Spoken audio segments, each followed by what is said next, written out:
Hey gamers, welcome back to the channel where we talk everything books, TV shows, music, and movies.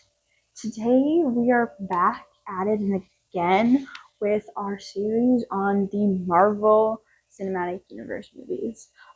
Today we are going to be discussing Phase 2. Phase 2. I hope you're all ready to jump in. This one doesn't have a fun name like Fade Blended. That one was called Avengers Assemble. This one is just boring, I guess. Yeah. Before I jump into it, I'm just going to give this disclaimer again that I gave at the beginning of the first video. I am not, I'm not a comic book girly, so if I have opinions on things that don't line up with the comic books, or I say things about things that are wrong because of things with the comic books, just know I have not read a single comic book. So if that is gonna annoy you, probably don't watch this. Also, I loved these movies as a wee little child. So I have a very rose colored glasses view of these films. So yeah. I hope you guys enjoy. Not a super long intro today. Let's just jump right into it. Okay, the audio on that first clip may have been a little quiet. I switched the mic to the other side of my shirt, so I hope that helps. Also, my hair is down today, so I really hope you can't pick it up, me tossing my hair around. Okay, anyways, let's get into it. Starting off with the first film of Phase 2, Iron Man 3. I just know that my mom, who's definitely watching this, is kicking her feet and giggling over the fact that we're talking about this film. This is her favorite Marvel movie. Of all the Marvel movies, this one is her favorite. And it is, we'll talk about why it's her favorite in a little bit, but this one is my mom's favorite. Okay, let's go to our timeline. So this film starts off with a little flashback. I can't remember what year the flashback is from. I just remember that it has a flashback in it. And in this flashback we see Tony Stark meeting and talking with Maya for the first time. And by meeting, I mean she kind of wants to talk about this stuff, and he wants to hook up with her. So clearly they're on the same page about this. We also see Maya and Tony interact for the first time with Aldrich Killian, and let's just say he looks chopped. If you looked up in the definition of the dictionary chopped, it would be him because he has a giant glow up later. Anywho, that's how we start this film. After our little flashback moment, we jump into seeing the way that Tony's sort of PTSD from the Battle of New York is affecting him. He is genuinely going through it. He is not getting a lot of sleep. He's being impulsive. He's putting all of his energy into making new Iron Man suits, and his relationships, mainly Pepper, that's awkward. Mainly his relationship with Pepper are sort of going downhill because he can't get a handle on this whole thing. Yeah. So while he's kind of in self-destruct mode, Aldrich Killian, our guy from the flashback, he goes to Stark Industries to talk with Pepper, who is the CEO. He talks to her about sort of like her investing in his technology, which is actually not his technology, but it's Maya's technology. Yeah. And while Aldrich is there, Happy our lovely guy right here, he's getting sussed out by one of Aldrich's henchmen. And so Happy, being the superhero we all love and need, he follows the henchman guy to the Chinese theater. And this is sort of where we get introduced to, I should say, okay, also while we're sort of getting the preamble of this story, we are learning about this, our big bad, the Mandarin, who is this guy who's sort of like attacking the US for their, what is the word I'm looking for? He's attacking the US to like prove a point that they're corrupt. Or at least that's what he's saying. Yeah. One thing about this movie is I'm always confused as to if it's like trying to say something about our world or not through this, or if that was just like a in like in the world of the MCU, if that was just like something they were saying about that world, or if the director was trying to say things about our world. If the director was trying to say things about like our world that we live in, the audience, I honestly don't think he's doing a pretty good job of that. Like, it should have been a little bit more clear, a little bit more like, I don't know, there should have been a little bit more connection between our world and like what was going on in the world here. Anyways, does that make sense? That was a little bit of a side tangent, I'm not gonna lie. Okay, anyways, so Happy gets involved with this whole thing. He ends up getting really badly injured, and this bombing that sort of happens that gets him injured, like the Mandarin takes credit for it and says that it was him who did it. So then we have Tony Stark being impulsive as per usual, and is on a revenge kick, and he wants the Mandarin to know what is up.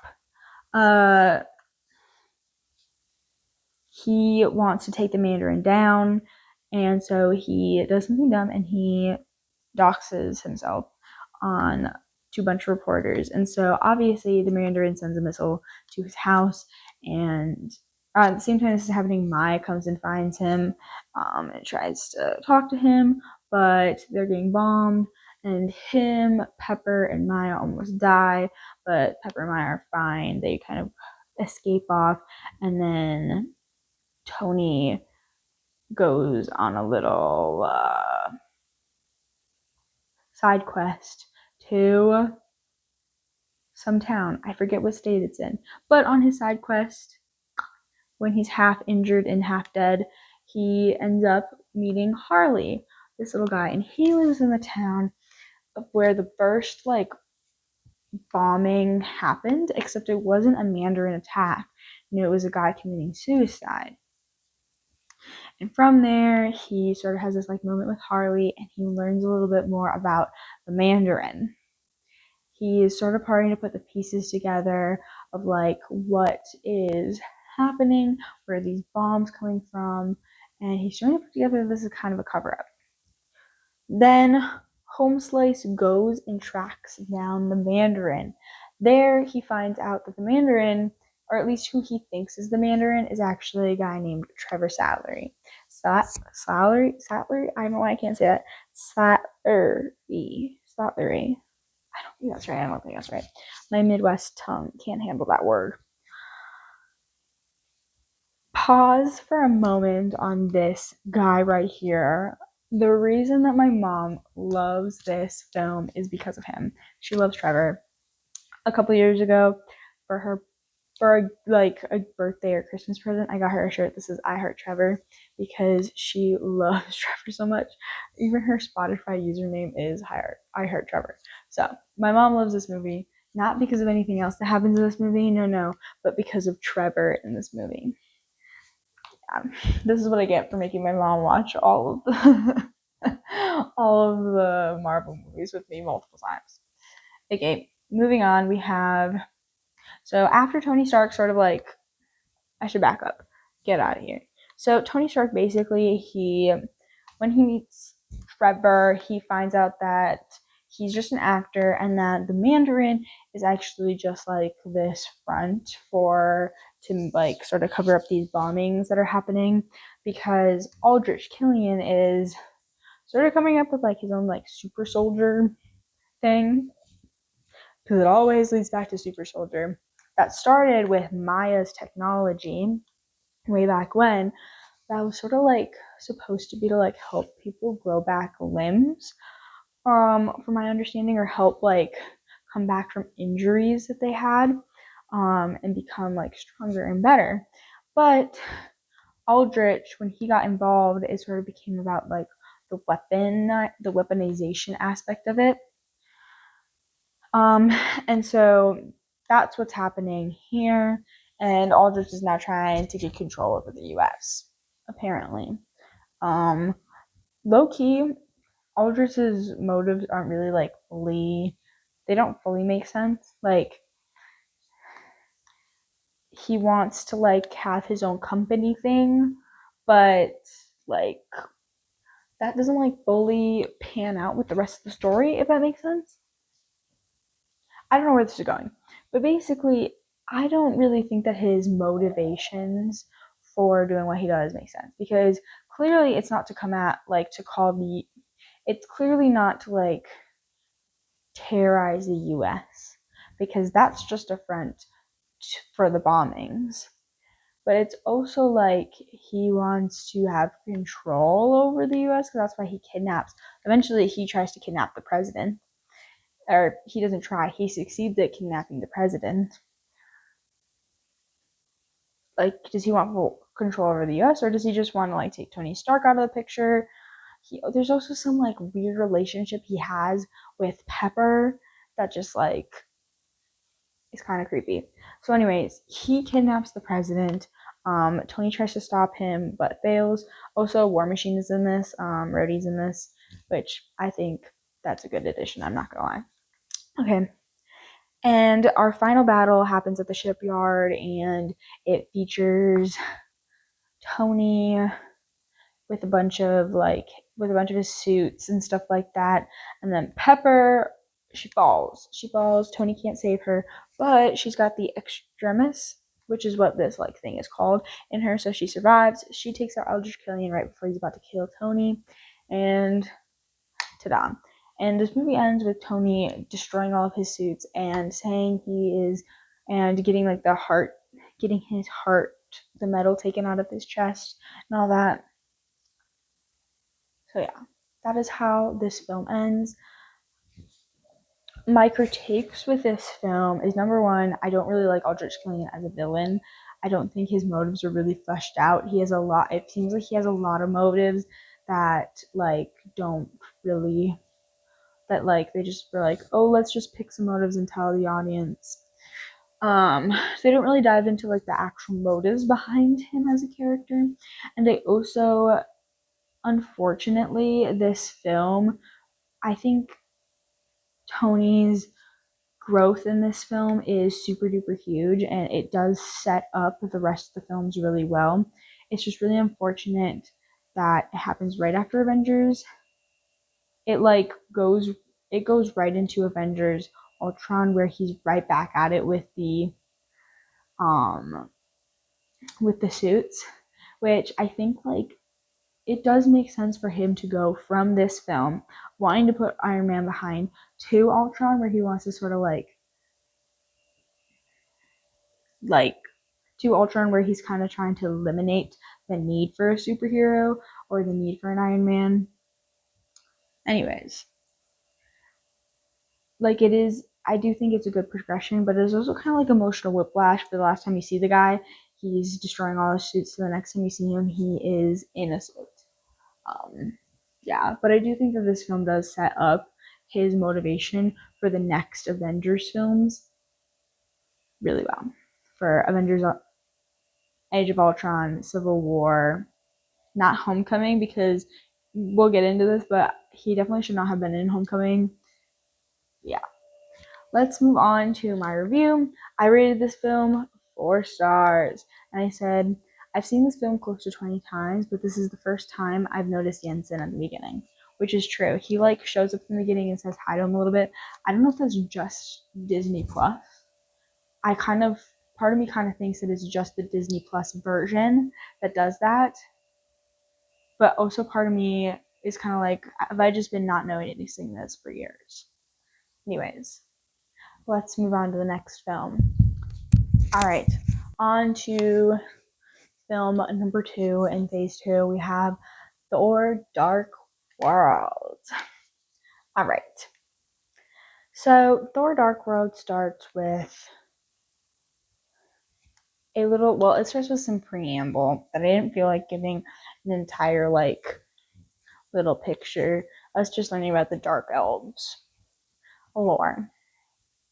So we first start this with Loki's trial. We see him like getting sent to prison. We see like his sort of like what is happening to him because of what he did on oh my gosh, sorry, excuse me.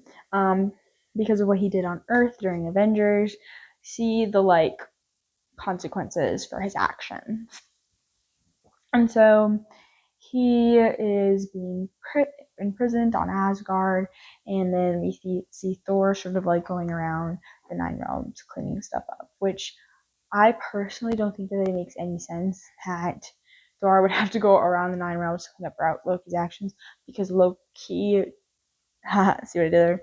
Because honestly, he shouldn't. It was only Earth that he was like messing around on, but it just, I guess, serves as a good transition scene to see him battling some people on a fantasy world.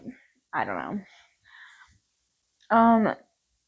Then we cut to Jane and seeing what Jane's been up to as of lately. We start by seeing her on a date with this guy, and it's kind of awkward and stuff like that. Darcy interrupts them and basically like, oh, here's the anomaly. There's this like huge anomaly that like we came here to see, and so they go and check out the anomaly, and there's like all sorts of like wormholes and stuff like that. I don't know what else to call them. They like drop something, and they drop something down like a stairway, and then it pops up at the top. They can catch it. Yeah, and then so they're like looking at this anomaly, and that is when Jane Aruski stumbles upon the reality stone or ether, and it slurpees inside of her. I don't know why I used slurpee as a verb there, but I did. But it like, was that a good sound? It goes into her, and yeah, and so Thor, at the same time that this is happening, Thor happens to be talking to, what is his name? Heimdall. He happens to be talking to Heimdall, and Heimdall's like, oh my gosh, I can't see your girl. Because Heimdall can see everything. But apparently he can't see Jane in that moment. And so Thor freaks out. He goes and finds her.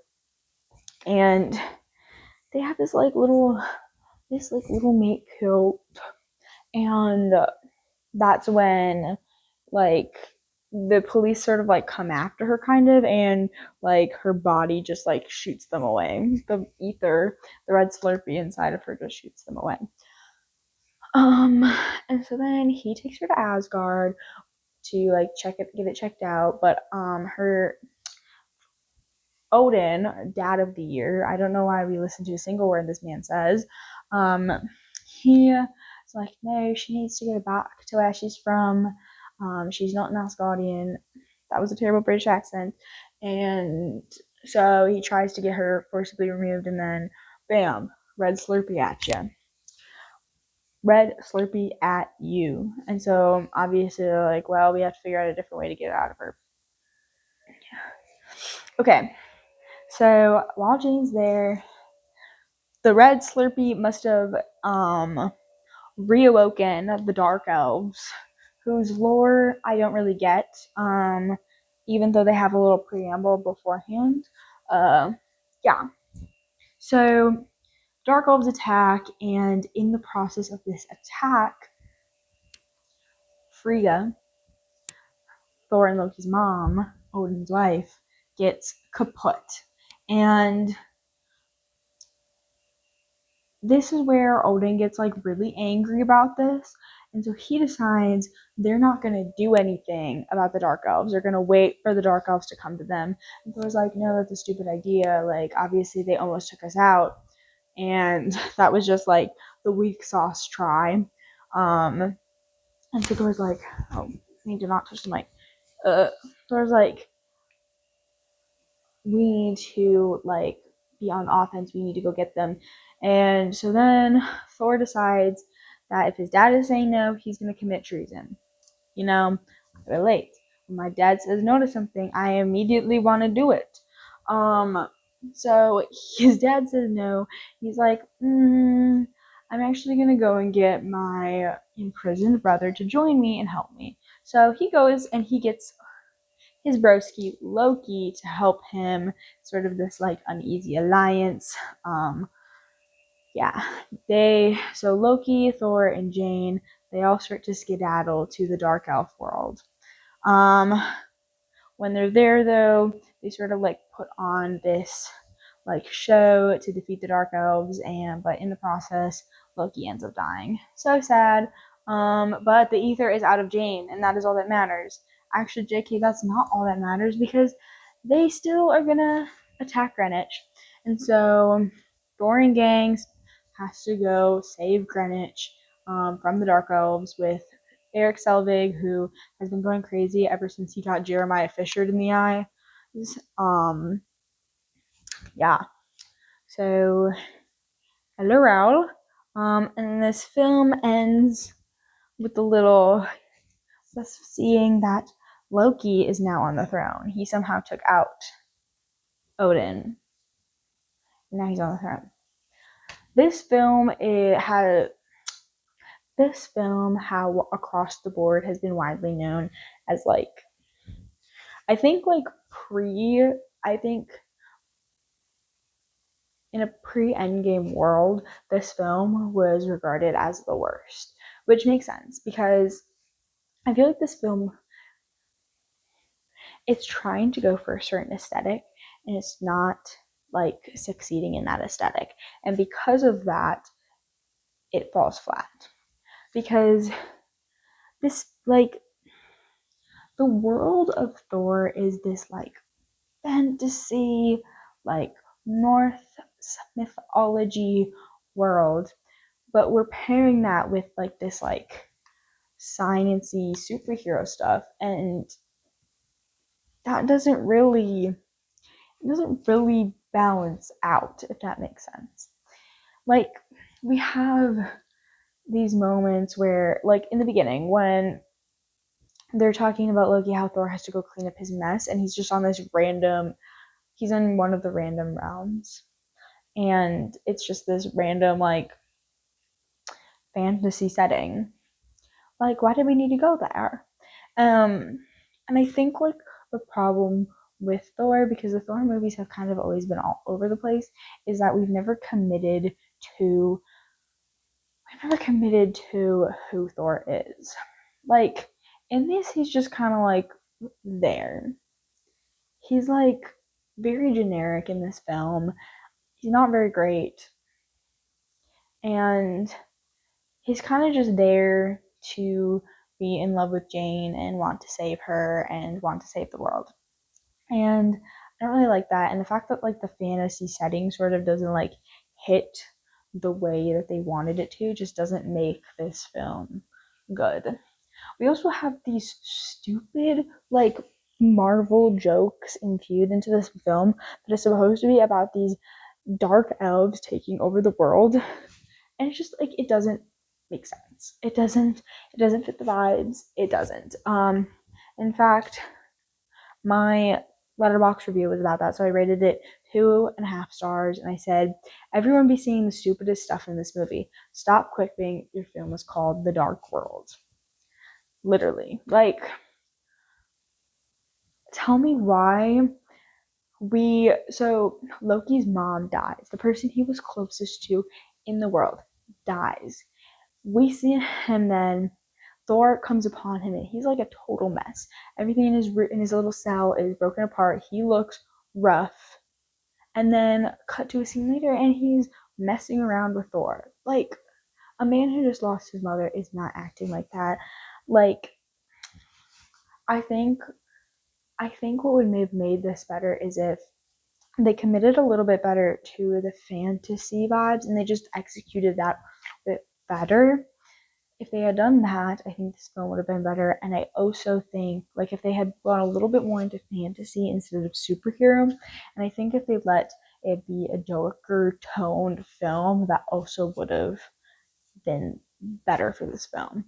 Like, we don't always need to have like a Iron Man quipping main character. I also like want Thor to be more fleshed out, you know? Anyways, let's move on from Thor the Dark World, the darkest point of this phase. Oh, well, you see what I did there. All right, going from a pretty low point, we're gonna move right along to Captain America Winter Soldier, a high point if I've ever seen one. Okay, let's jump into it. So, Captain America Winter Soldier, apparently, when I was looking at the plot summary for this film, this happens 2 years after the events of Avengers, the Avengers. I would have never guessed that. But anyways, 2 years after the Avengers, Steve and Natasha are on a little shield mission to save Jasper Sitwell. Yeah, that guy has a name. Jasper Sitwell from some pirates. So they save Jasper Sitwell from some pirates, and yeah. Sorry, I'm losing my train of thought. They save Jasper Sitwell from some pirates, but along the way, Natasha does some like sneaky things for Fury, and Steve is like, "What are you doing? We had a mission," and she's like, "You had your mission, I have mine."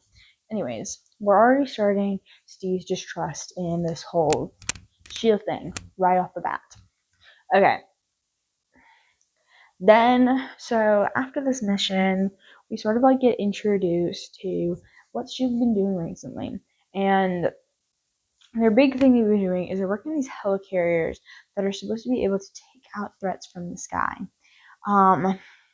Without involving the sort of like Avengers or superheroes into this. So sort of this is like the first moment. This is like our first introduction to this idea of like finding a way to get rid of superheroes, but it's just sort of like not a good solution. It's a bad solution that is going to cause people to get hurt. And so the little mission that Natasha was on, she gives that information to Fury, and he becomes distrustful in the government. And they're going on, or not the government, but in the higher ups of S.H.I.E.L.D., specifically Alexander Pierce. I think that's his name. Yeah, that guy. And he's suspicious of them, and Alexander Pierce wastes no second, and he sends the freaking Winter Soldier, but we don't know he's a Winter Soldier yet. He sends the Winter Soldier after Nick Fury, and he ends up dying, quote unquote. So, Nick Fury, dead. And so, before he died, he like was injured from his first round with the Winter Soldier, and he pulls up to Steve's apartment, and he sort of insinuates that Steve should not trust S.H.I.E.L.D. and that S.H.I.E.L.D. is the one they're trying to kill him, and he needs to do whatever he can to take down S.H.I.E.L.D. And so he also gives him like the drive thing that has the information that Natasha got from the boat thing. So, oh, I'm yawning. So Home Dog he's like, I can't trust the government anymore. And so he goes sort of rogue and takes he let me pull up the visual aid. He goes rogue, beats a bunch of shield agents who are definitely not Hydra to a pulp, and he goes back to the hospital and he grabs Natasha and they go on a little side quest to figure out what's going on. Okay, and so their side quest leads them to the little army base where Steve like trained on before he became a super soldier. And there they find this computer system. And if you remember from first Avengers, there was that whiny snivelly guy with the glasses who ended up getting Bucky killed. Yeah, so he worked with SHIELD after the events of World War II and sort of like was corrupting them from the inside out and sort of turned SHIELD into Hydra and then put his mind into this mainframe thing, which they immediately destroy. I'd love to point out, he immediately destroys himself after being found out by Natasha and Steve. Okay, so they are down on their luck. They've just survived an explosion. Hydra is on the lookout for them, and now they know that these helicarriers, I should have said this earlier, but the helicarriers, they are going to take out anyone they deem of an at-risk person. So any random high school student who maybe they think might cause some sort of like I don't know what word I'm looking for. He might cause some like sort of revolt against Hydra in the future. They're going to take him out now. So they're going to take out a bunch of high-risk individuals. There's like when they're doing that, they like look up somebody's name, and it's like, oh, it's Doctor Strange. They say Stephen Strange when they're talking about high-risk individuals. And I think that's really funny that Stephen Strange gets brought up this early in the universe, like before probably they even had a thought of making a Doctor Strange movie. No, they never had a thought of making a Doctor Strange movie, but like before they had really planned it out. Like Doctor Strange happens like years down the road. But anyways, I thought that was pretty neat, and I picked up on that. Okay, so anyways, they're trying to stop this, so they recruit the Falcon, Anthony Mackie. I don't remember his character's name besides the Falcon. They recruit him, and they go and find Jasper Sitwell to really find out what's going on.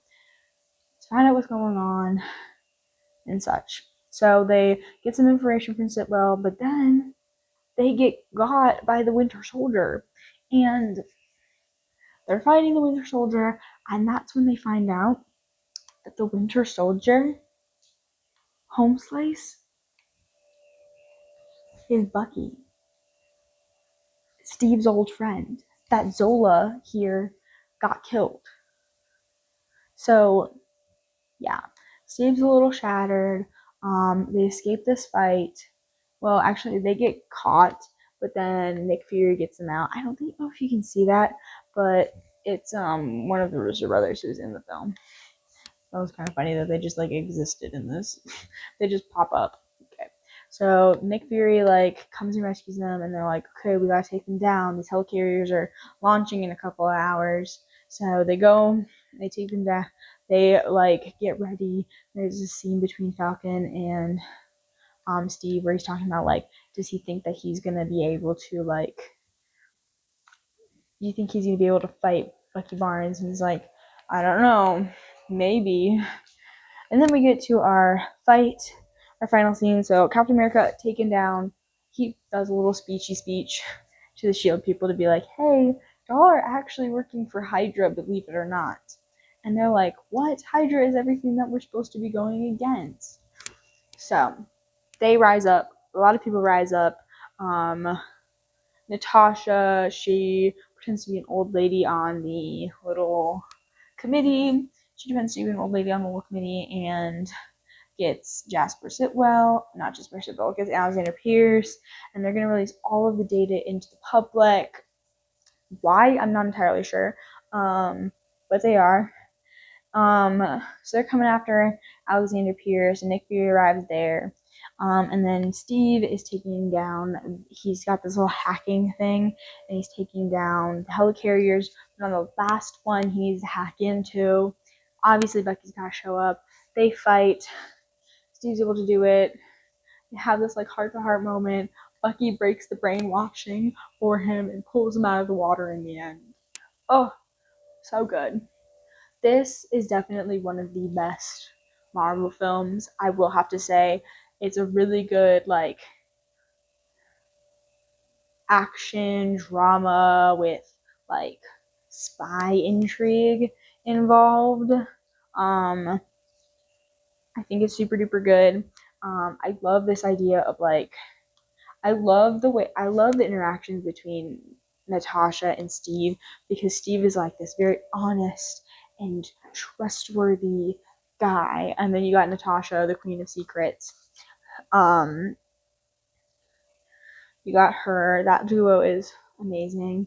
I also love the Winter Soldier plotline and the idea of like Steve sort of being like having to overcome his like having to battle his love for his friend, but also knowing that his friend is brainwashed and trying to kill him. Yeah. Anyways, let's move on to my review. I rated the film 5 stars, and my review was, why on God's green earth did they decide to create a relationship between Sharon and Steve? Steve and Natasha literally have to make out to hide from Hydra agents, and Bucky is able to undo mind control because of the love between him and Steve. Legitimately, the Sharon and Steve, there's a lot of stupid Marvel ships, and Sharon and Steve is one of the stupidest. It is under one other ship, which we'll get into in a little bit. But yeah, stupidest ships on the planet. Anyways, let's move on to movie number 4. Alright, movie number 4. We're moving on to the Guardians of the Galaxy. Bruh, this was the first Marvel film I was obsessed with. So, let's get into it. Okay, starting off from the beginning of this film, we get a little backstory on our little guy Phil. His mom had cancer when he was younger, and he watched her die, and on the night of her death, he sort of like ran out of the hospital because he was a little kid, and he gets napped by aliens. And so now he is Star-Lord, and he is singing and dancing. Yeah. Singing and dancing, and stealing orbs. So Star-Lord or Peter, he steals this little orb thing, got a bounty on it for some guy. He's stealing it for the Ravagers. Anyways, he doesn't know that's deep. He runs into some guy named Ronin's goons, and he doesn't really think anything much of it because he defeats them and like runs away easily. Alright. Well, when Home Slice, Peter, tries to sort of get the money he needs for this orb, he ends up like letting it slip that this guy Ronan's also looking for it. And so this is where we learn, and we also get a little scene with Ronan, Nebula, Mora. We learn that Ronan hates these type of people called the Xandarians, which is where he's trying to get this bounty for this orb from. And so he has been working with Thanos to sort of like take them out. And Thanos we don't really know much about as of right now, but it is clear that Thanos wants this orb for some purpose or another, for whatever this orb is. Anyways, so he can't get the money for the orb, but he runs into Gamora and Rocket and Groot, the tree and the raccoon, and they're all kind of like fighting each other, and Xandar is a peaceful place, so they immediately get got for that, and they get sent to this prison called the Kiln. And it is here that these wonderful guys sort of bond together for the first time. So they want to get out because they want to get the money for the orb, because Gamora, she was going to backstab Ronan and give it to this guy, to the collector, for like a gazillion units. And so they kind of band together because they want to split the gazillion units for ways. Um, they band together and they meet Drax, which Drax, he has a vendetta against Ronan and therefore Gamora too, because Ronan killed his family, and so he's really upset, he's spaghetti about that. But he's able to look past that to work with Gamora so that he can get to Ronan and destroy him. Anyways, so this ragtag group of a tree, a blue guy, a green girl, a guy with mommy issues, and a raccoon band together and they escape out of the prison with some really good music. So then they go to Nowhere, which is the dead head of a Celestial, which we'll learn more about later in future movies. But dead head of a Celestial, the Collector basically tells them, like, he tells them that this orb thing is an Infinity Stone. And not just any Infinity Stone, it is the Power Stone. So this thing is deadly. He tells them that, like, if Ronan got his hands on it, he could just take out Xandar with like one clank of the old scepter thing, you know. So they're like going crazy. Also, his assistant lady girl, she's not in the greatest conditions, so she tries to steal the power stone for herself, but in the process that ends up like blowing everything up. And so our guardians are like, whoa, we don't know what to do with this, but we definitely don't want to sell it to this guy because he's kind of like crazy and loco and kind of abusing his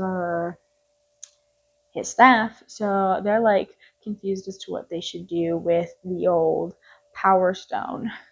But while they're debating this out and talking to the collector, it turns out Drax, our buddy Drax, he decided it would be a great idea to call Ronan to where they were so he could fight him by himself.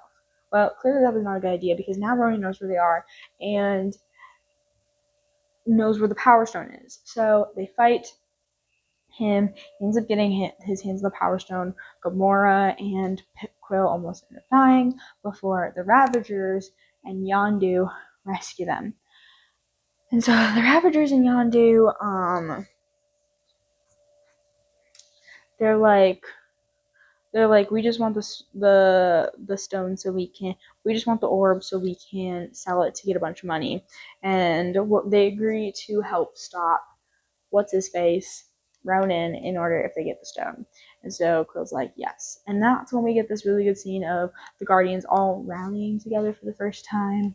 I said this when I was talking about the Avengers in my last video, but I really think these movies about groups of people, so like the Avengers, or Guardians of the Galaxy, they really shine when like they are about the group of people as a whole and sort of like how this group of people as a whole changes and as a group. And like this film is very much about like how this ragtag group of people, we're all sort of very broken and stuff, comes together to save the galaxy. How they put aside their sort of differences and their weaknesses and they save the freaking galaxy. So we get a really good scene of all of them talking about it.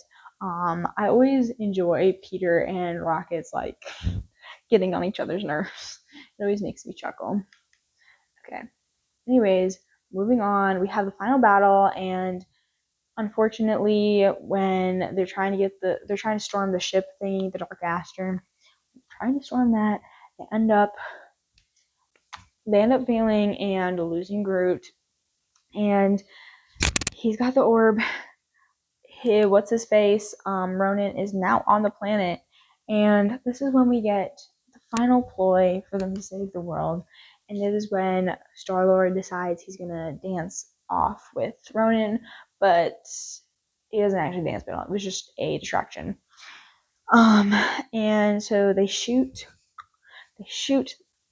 Ronan, and the power stone goes falling down, and Quill does what he does. He does what a hero does, and he grabs it. But a human cannot hold the power stone. Like, it will literally kill him. It's so much power. But his friends, they all rally together to hold it together. They all rally to hold it together, and they're able to be okay. And it's really sweet how they came together, this group of misfits. It's really just like a found family story, and I think that's why Guardians of the Galaxy is so beloved, just because it is a found family story that's like really pure. Because all these characters are so broken, but they come together to do some amazing things.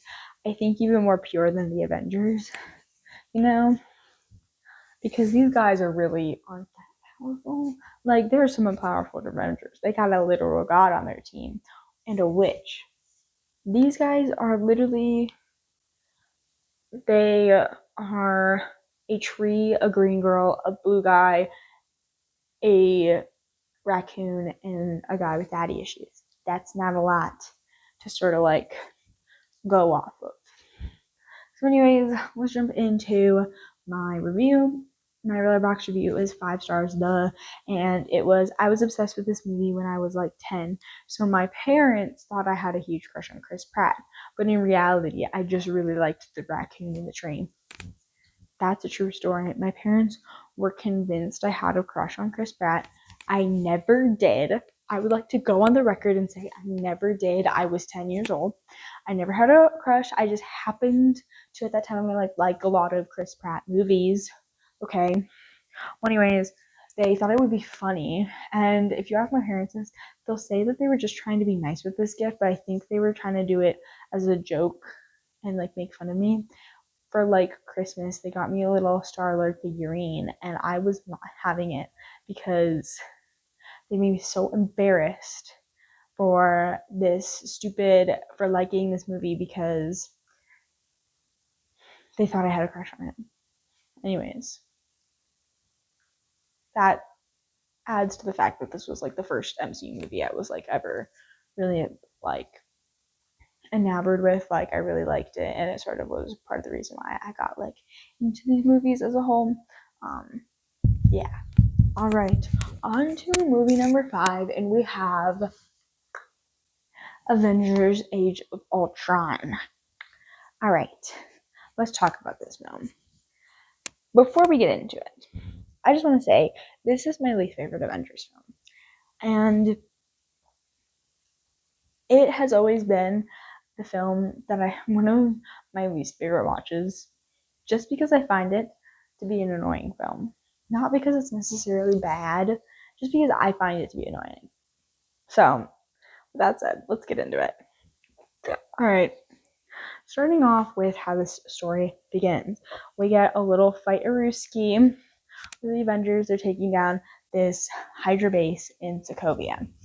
And really, there's not a lot of important things here, except for the fact that, like, I guess just to say, the important stuff about this fight is that we come across these two enhanced individuals, Wanda Maximoff and Pietro Maximoff. Pietro can run really fast, and Wanda has like mind control witchy powers. Yeah, mind control witchy powers. I'm getting tired. Oh, so while the fight's going down, Wanda mind controls Tony into seeing the future where all the Avengers are dead and the Earth is gone.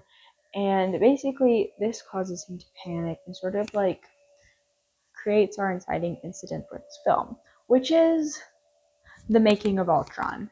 That's not a picture of the making of Ultron, it's a picture of the party they have, but this basically is what causes Tony to sort of like convince Bruce Banner that they have to make a robot superhero that can just take care of all these threats for them.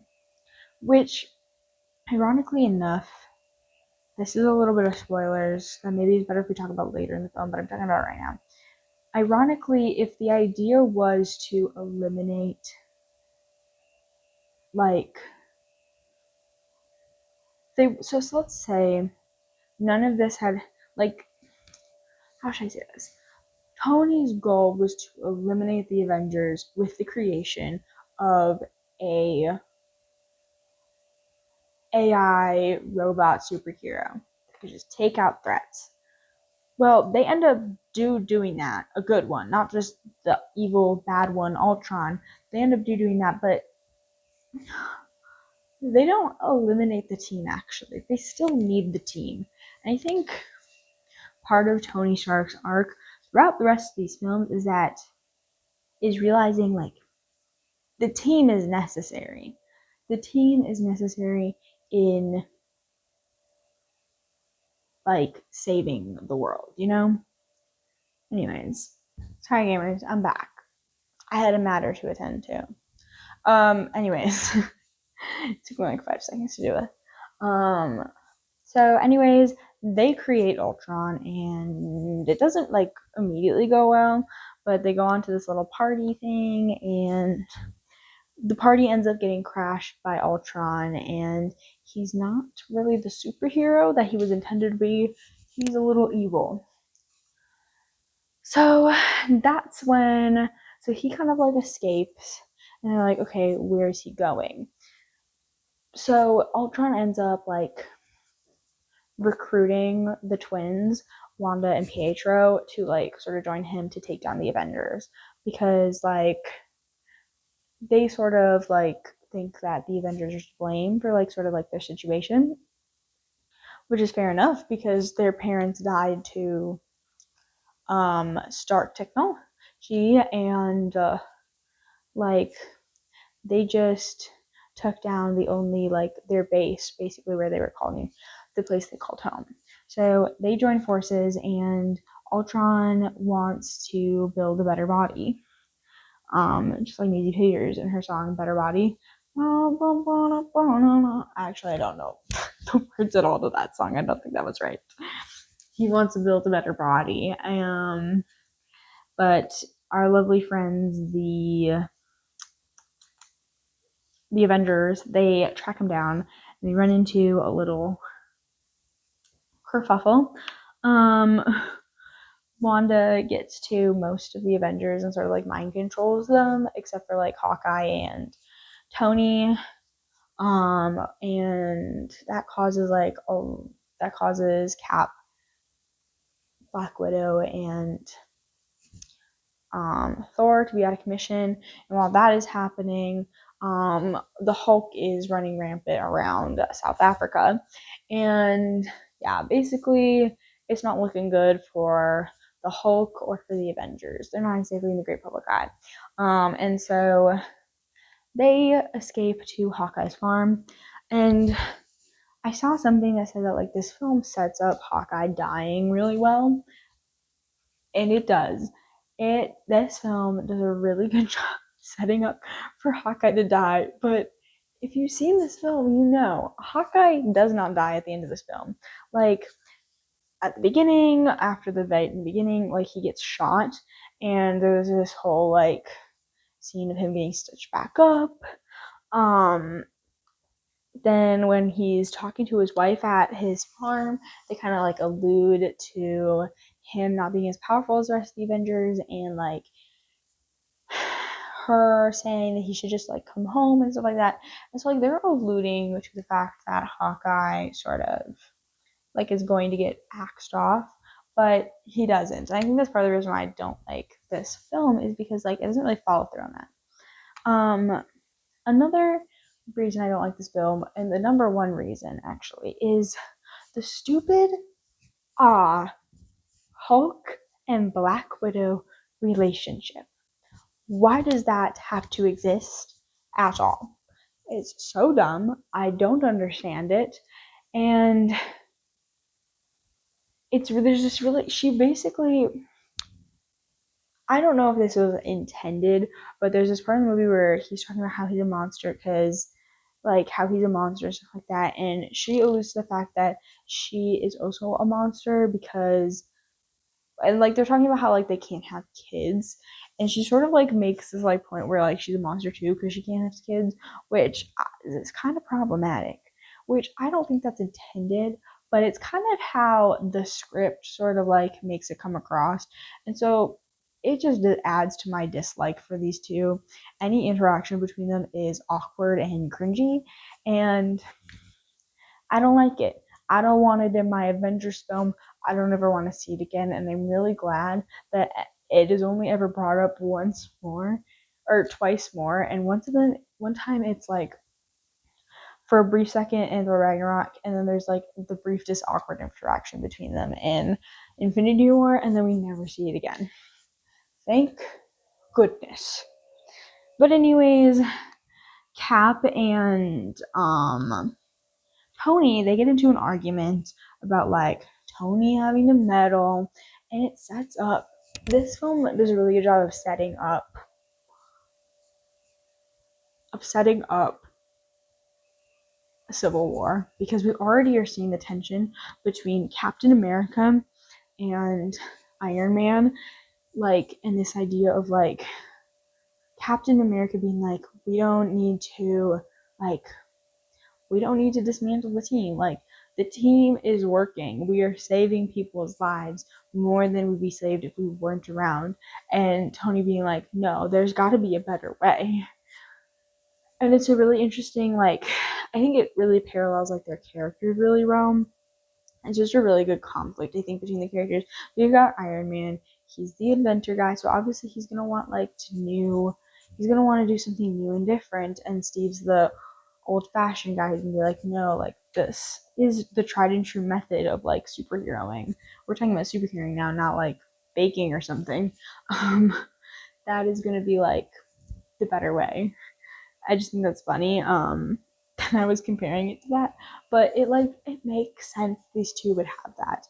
The Avengers, I think, have always like the Avengers thrive in the idea that like in the conflict, honestly, between Steve and the friendly conflict, I would say, between Steve and Tony. Okay, anyways, they regroup and they find out that he's going to Seoul to talk to this lady who she showed up in the beginning of the movie, and she was the one who like healed Hawkeye with like tissue regeneration. And so Ultron is planning on making a new body for himself. And so while he's making this new body, Wanda sort of like goes into his mind and realizes, oh my gosh, he wants to literally destroy the entire planet. And she's like, that's crazy. What are we doing? And so she backstabs him, and at that same time, the Avengers come and they grab the body thing. And this is when they grab the body thing, and Natasha gets kidnapped, and this is when Vision is born. Steve and Wanda and stuff, they don't want to go through with it, but Hawkeye and Bruce are all like, yes, we should go through with it. And then Thor, who I forgot to mention, Thor, like after his little vision thing, he sort of like goes off on a literal side quest. And he discovers what the Infinity Stones are, and discovers that that's what Loki's separator is, because also that's like been floating around. And there's so many like random things in this film, and it adds to my dislike for it. Yeah. Basically, anyways, Thor sees a vision of Vision. That's how he gets his name, because Thor has a vision about him, and he's good. He's good. He's not evil like Ultron. He's good. Um. Anyways, and then Sokovia is flying, so Ultron decides he's going to make an asteroid out of Sokovia, and so the gang has to put a stop to it. Yeah. So they put a stop to it, but still a lot of like they still destroy an entire country. They destroy an entire city, which is crazy. They destroy an entire city, and yeah. So the film ends, and it ends with a new gang of superheroes adding the bunch. I don't know if you can tell, but right here, the person who I got this picture from for the slideshow, they digitally edited Quicksilver in, so he's right there, even though Quicksilver dies. Which, oh, I should go back. Like, this whole idea of like Hawkeye dying, it's actually not Hawkeye who dies, it's Pietro, which Loki and L for Pietro, but honestly, I think that that makes the most narrative sense. Kind of weird that I would say that, but because like why introduce a character just to kill him off? But he also does a lot for like Hawkeye's character and then Wanda's character eventually, which we'll get into in other films. So yeah, that's Avengers Age of Ultron, my least favorite Avengers film. I think another big reason that I haven't talked about yet that I don't really like this film is the fact that Ultron is so annoying. I hate Ultron. I hate the people. I hate the person who voice acts him, not for any reason other than the fact that like I don't think he fits for Ultron, and it just like throws me off. Yeah. My review of this film was 3.5 stars. It was at 1.3 stars, but then I remember that this film, I remember that this film does a really good job setting up Avengers, like not Avengers, Captain America: Civil War, and I realized this film is really good. That this film deserves a little bit of props for being able to set that up super duper well and the conflict. My review was, I guess a good thing to come out of this movie is finding out that Hawkeye is married to Velma Dinkley, which is true. We do find out that his wife is Velma Dinkley. So, yeah. Anyways, let's move on to the last film of this phase. All right, guys, it's like 12:40, so we're gonna like pound this out because I'm tired and I really want to sleep and my head is starting to hurt. So full disclosure, I tried to film this video last night when I normally film these videos. I'm gonna film them on Tuesday nights, but I got all set up to film it and then I started feeling like I was going to throw up. Well, TMI, but so then I ended up not filming the video because I felt super duper ill. Okay, anyways, last film is Ant-Man. Ant-Man. Let's get into it. Okay, so to start off, we start with our man, Scott Lang. He's getting out of prison and he really wants to be able to reconnect with his daughter after prison. Like, he did some shady stuff, but he wants to come back out the other side. I shouldn't say he did some shady stuff. I think he was justified in his actions, taking the Morpha Z, taking down the man, but he still, I guess, committed crimes, so I guess he has to go to prison or something. But anyways, he desperately wants to reconnect with his daughter, but he can't really do that until he is able to pay his child support. So he's trying to figure that out, but he can't really find a job. And so he's living with his friend Luis, and Luis is like, hey, I've heard about this guy who we can rob. And the guy who we can rob is Hank Pym, which you're introduced to Hank Pym at the beginning of the movie in some like useless almost, useless only to give us context to two characters, Hank Pym and this other guy, this other Hydra guy. Yeah. So anyways, Scott robs him, but all there is to be robbed is the Ant-Man suit. So Humslice steals it. What is this picture of? Oh, that's him in prison. Go back. So anyways, he steals it, but he puts it on for the first time. When he puts it on for the first time, he gets freaked out because the suit makes you really small. And so, like, he's freaked out and such. And this is when he, like, sort of, I'm getting so tired that I'm losing my train of thought. He decides he's gonna go return the suit, but in the act of returning it, he gets caught and sent to prison. So he's in prison, but there's a reason. There's a reason that Hank Pym planted the seed for Luis to have Scott steal from him There's a reason for it. And so Hank breaks him out of jail with some ants.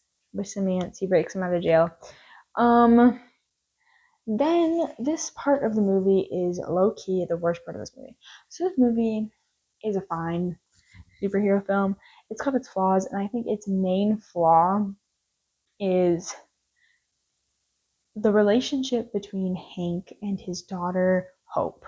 I think that relationship, grab my water, is so bad. Like, Hope is a very unlikable character in this movie. She's mean to Scott, she's mean to her dad, but she still helps them because, like, it's for the right good.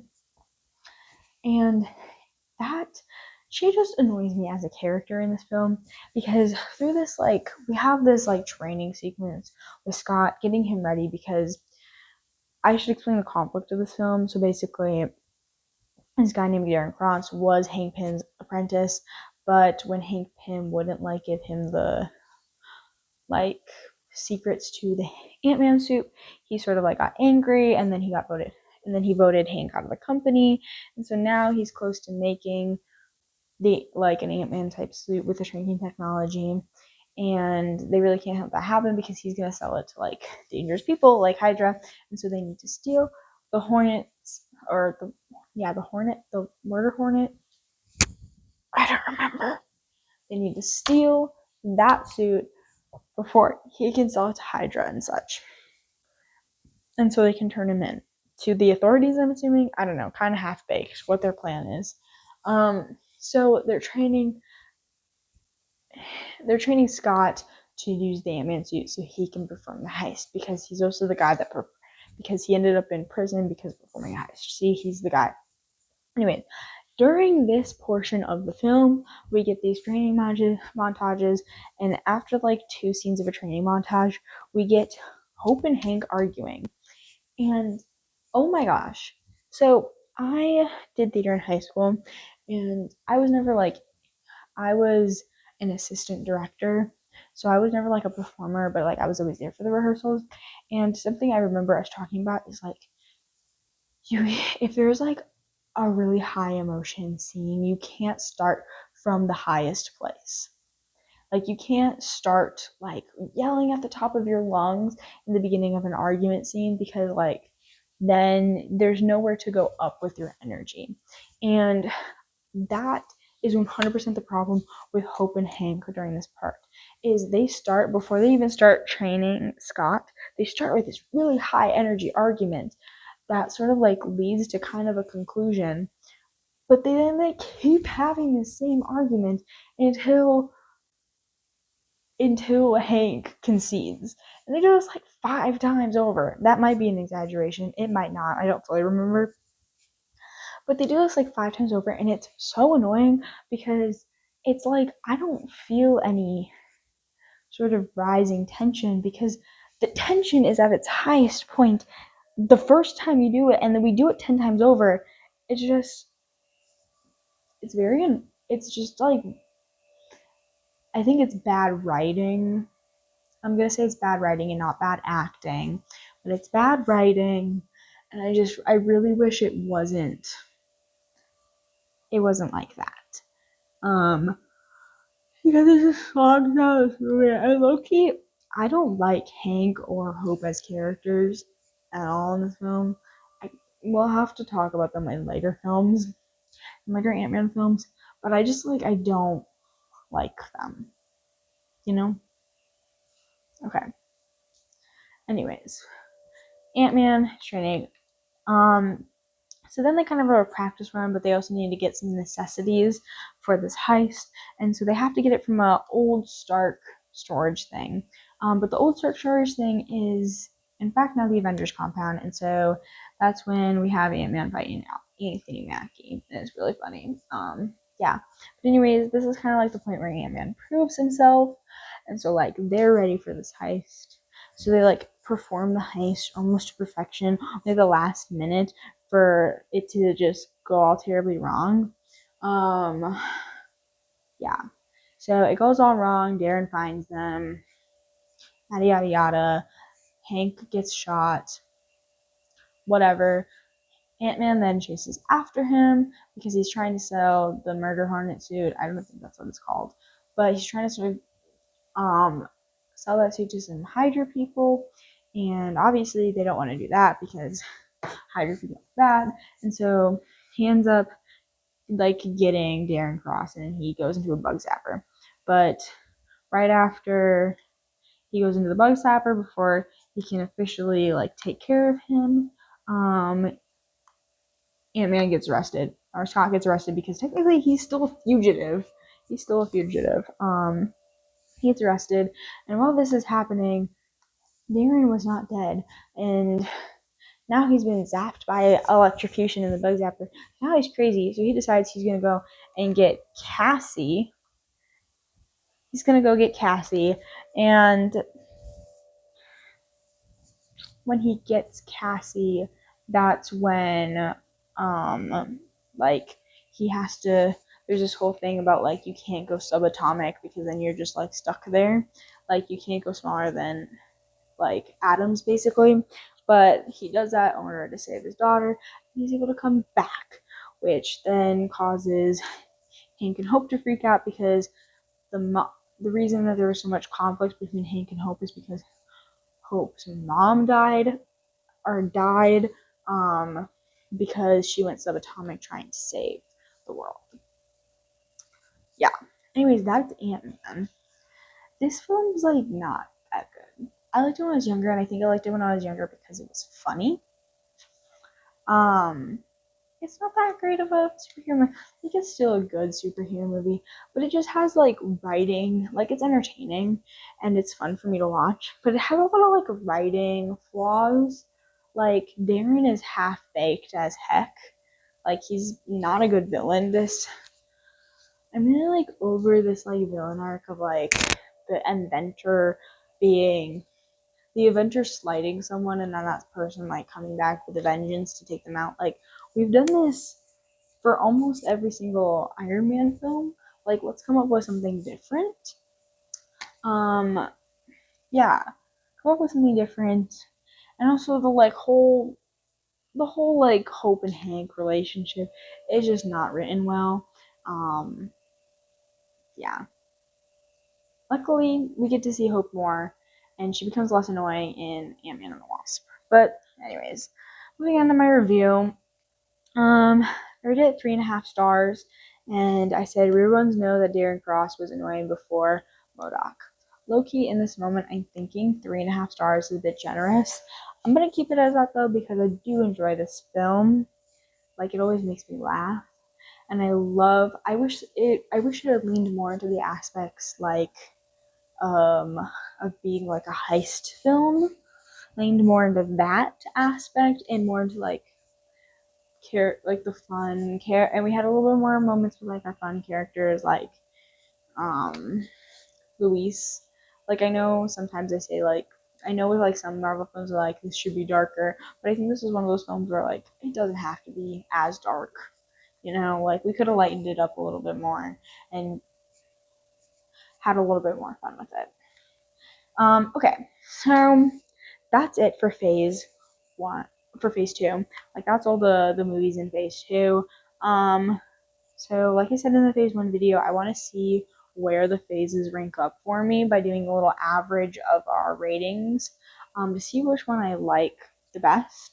So phase one we had a score of 3.83, and for phase two, drum roll please, we have 3.92. So a little bit better than phase one. A little bit better than phase one. But yeah, basically the same. I would say, yeah. Because phase two had like some low points, but it also had some pretty high points. So anyways, that's it for today, folks. Oh, no, just kidding. This is my ranking so far. This is my ranking after phase two of the Marvel movies. We've got Guardians in number one, then we got Captain America, the Avengers, Iron Man, Captain America First Avenger, Iron Man 3, Ant-Man, Avengers Age of Ultron, Incredible Hulk, Thor, Iron Man 2, and at last place, Thor the Dark World. That's our little ranking so far. Anyways, to wrap this bad boy up, because I want to sleep, here's my letterbox. Follow me at Isidora. Please follow me. I love that app more than anything in the world, and I love it if more people liked my reviews. Also follow me on Instagram and TikTok. They're both Isidora07. Yeah. Anyways, I hope you guys enjoyed this. Stay tuned for the next episode in the series. I think it should be coming out in a couple of weeks. Stay tuned for next Friday for another video. I don't think it's gonna be another Marvel video, but it'll be another fun video nonetheless. So yeah. See you guys then.